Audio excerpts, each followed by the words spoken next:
Assalamualaikum warahmatullahi wabarakatuh. Teman-teman sekalian, ketemu lagi dengan saya, trainer Amir Faisal. Kalau Anda ingin tahu lebih banyak tentang saya, Anda bisa cari di Google, ketik trainer Amir Faisal. Di sana selain CV saya, Anda juga bisa baca puluhan blog-blog yang sudah saya buat. Dan kalau Anda ingin ikut platform digital saya yang lain tentang NLP, Neuro Linguistic Programming, Anda bisa bergabung di fanpage saya. Jadi Anda cari di wall FB Anda, di baris paling atas yang ada gambarnya lensa, Anda ketik trainer Amir Faisal, kemudian Anda klik dan jangan lupa klik like ya. Kemudian di sana saya sudah mulai pembelajaran NLP sampai lesson ke-13. Dan pesertanya sudah hari ini mencapai 1060 orang. Nah, silahkan Anda pelajari, boleh Anda pilih dari mulai lesson 1, lesson 3, lesson 10 dan seterusnya. Dan silahkan ajukan pertanyaan dengan cara ngetik di komen. Sehingga nanti saya dapat notifikasi dari Facebook, kemudian pertanyaan Anda akan saya jawab. Baiklah, kita lanjutkan. Kita masih membicarakan bagaimana Anda memiliki performa yang luar biasa dalam Anda membangun personal branding Anda melalui kegiatan-kegiatan sosial, kegiatan di ormas dan sebagainya, yang intinya adalah Anda harus lakukan juga hal-hal yang dilakukan oleh para eksekutif di korporasi. Jadi kehadiran Anda di organisasi itu menciptakan sebuah perubahan, sebuah iklim, atmosfer yang lebih bagus, dan yang terutama adalah Anda mampu menciptakan atau membuat inovasi. Teman sekalian, sekarang kita bicara inovasi. Jadi inovasi itu sebenarnya bukan hal yang mewah. Inovasi itu hal yang sederhana sebenarnya. Saya ingin contohkan kepada Anda sebuah cerita yang saya ambil dari buku The Elegant Solution yang ditulis oleh Matthew Ime. Jadi buku itu sebenarnya menceritakan sejarah dari kesuksesan Toyota. Di situ kita sangat paham sekali bahwa dalam Toyota itu ada sebuah moto, yaitu tiada hari tanpa inovasi. Dan dijelaskan di situ sebuah inovasi dikisahkan seorang pemuda dari Laos. Anda tahu Laos dulu pada tahun 70-an sampai tahun 80-an masih menjadi daerah yang sangat terbelakang. Nah, kisahnya ada seorang pemuda yang lulus dari sebuah sekolah komputer di kota besar. Kemudian setelah dia mendapatkan ijazah ahli IT, kemudian dia pulang ke desanya. Maksudnya ingin menyumbangkan ilmunya, ingin mengabdikan ilmunya ke desa.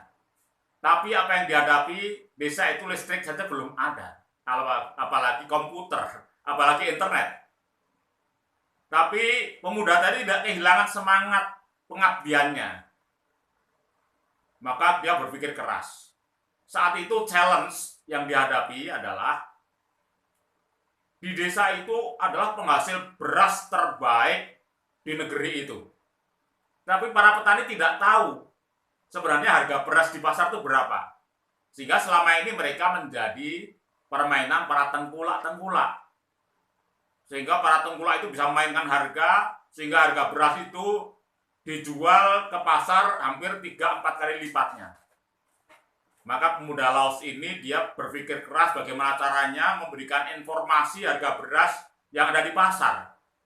Dia punya kemampuan internet, tapi di desa yang tidak ada listrik. Maka dia kemudian kembali ke kota, sampai di kota dia borong peralatan parabola. Dia borong peralatan internet, peralatan komputer, dan tidak lupa dia borong peralatan baterai. Dia angkut sampai ke desanya, sampai di desa dia rakit, kemudian jadilah sebuah instalasi peralatan internet. Dan baterai tadi dia dapatkan sumbernya dari apa? Dari sepeda. Jadi dari magnet sepeda yang biasa untuk lampu sepeda itu.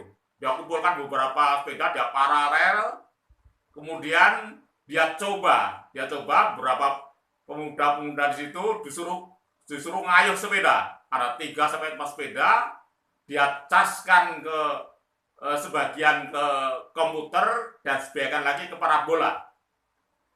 Begitu dia bisa mainkan, ternyata bisa mendapatkan sinyal. Dan kemudian di situ dia coba mengakses internet dan didapatkan internet di situ. Dan di situ di layar monitor itu bisa dibaca dengan jelas berapa harga beras itu di pasaran, dan para petani itu pada merubung, ya, pada mereka merubung di situ melihat itu. Wah, mereka marah besar bahwa ternyata selama ini mereka telah dimainkan oleh para tengkulak. Maka sudah itu tengkulak sekarang tidak bisa beruntung besar lagi karena para petani sekarang sudah tahu informasi harga beras. Teman sekalian, apa yang menarik dari cerita ini adalah seperti yang dikatakan oleh Peter Drucker. Peter Drucker mengatakan bahwa inovasi bukanlah penemuan, bukanlah teknologi. Jadi dengan tegas sekali lagi, Peter Drucker mengatakan bahwa inovasi itu bukanlah penemuan atau bukanlah sebuah teknologi, tapi adalah sebuah manajemen. Ingat, sebuah manajemen. Jadi apa yang dilakukan oleh pemuda Laos tadi adalah sebuah manajemen. Sebuah manajemen, sebuah kreativitas yang luar biasa bagaimana memecahkan masalah yang terjadi di masyarakatnya. Maka oleh IME disimpulkan bahwa inovasi itu syarat inovasi itu ada 2. Yang pertama adalah kepedulian. Jadi sebuah spirit kepedulian dalam masyarakat. Dan yang kedua adalah kecerdikan. Dua hal ini ketika bertemu jadi satu, maka menghasilkan inovasi. Teman sekalian, jadi banyak hal yang bisa Anda tiru dari pemuda Laos tadi. Sekarang kita menghadapi sebuah krisis, banyak hal. Sekali lagi seperti saya katakan pada episode sebelumnya, bahwa jika seseorang ini mau fokus pada satu hal dan dia bersungguh-sungguh, dia mengerahkan spiritnya, ya, daya pikirnya, basirohnya, dia kerahkan untuk menyelesaikan masalah yang dihadapi oleh bangsanya, masyarakatnya, kemudian dia kerjakan sungguh-sungguh dengan penuh passion, maka orang itu otomatis akan mendapatkan inovasi. Ini teman sekalian. Jadi mudah sekali kan untuk berinovasi. Nah, silahkan Anda mencoba. Nah, di sini ada beberapa kiat-kiat yang bisa Anda lakukan supaya Anda menjadi seorang yang kreatif, inovatif. Yang pertama adalah fokus, sekali lagi ya, fokus. Jadi bedanya fokus dengan tidak itu mudah sekali. Saya gambarkan ada 2 orang. Yang satu orang dia sedang duduk di pinggir kolam. Ini saya baca di Ibrahim Elfiki, NLP, Neuro Linguistic Programming. Orang yang di pinggir kolam tadi dengan asik mengamati ikan-ikan yang di dalam kolam itu begitu banyak. Ada ikan emas, ada ikan kakap, ada ikan gurame, ada ikan segala macam dalam kolam itu. Kemudian ada temannya datang. Maka kepada teman yang datang tadi dia mengatakan, lihat tuh, begitu banyak ikan di kolam ini. Maka orang yang baru datang tadi dia bingung. Ikan yang mana? Saya nggak melihat ikan. Nah, ini bedanya orang yang sudah fokus dengan yang tidak fokus. Jadi orang yang sudah fokus mengamati kolam itu akan banyak melihat ikan di sana. Sama halnya dengan Anda melihat fenomena di masyarakat, begitu Anda amati terus-menerus, Anda pecahkan masalah terus-menerus, Anda pikirkan siang dan malam, maka Anda akan banyak menemukan inovasi, fokus. Kemudian yang kedua, mencoba berpikir out of the box. Tadi pemuda Laos tadi, dia no problem tidak ada listrik. Coba kalau Anda membayangkan di satu daerah yang tidak ada listrik, Anda pasti kebingungan. Di mana saya ngecas HP saya? Dia tidak kebingungan. Dia bisa berpikir out of the box. Dia tetap bisa menciptakan sumber daya listrik dari kaki pengayuh sepeda. Ya, oke. Jadi out of the box. Berpikirlah hal yang tidak pernah dipikirkan oleh orang lain. Yang ketiga adalah open mind. Jadi terbuka. Jadi justru ciri orang yang cerdas itu dia terbuka oleh nasihat, pemikiran, gagasan orang lain. Tidak merasa pintar, tidak sok pintar.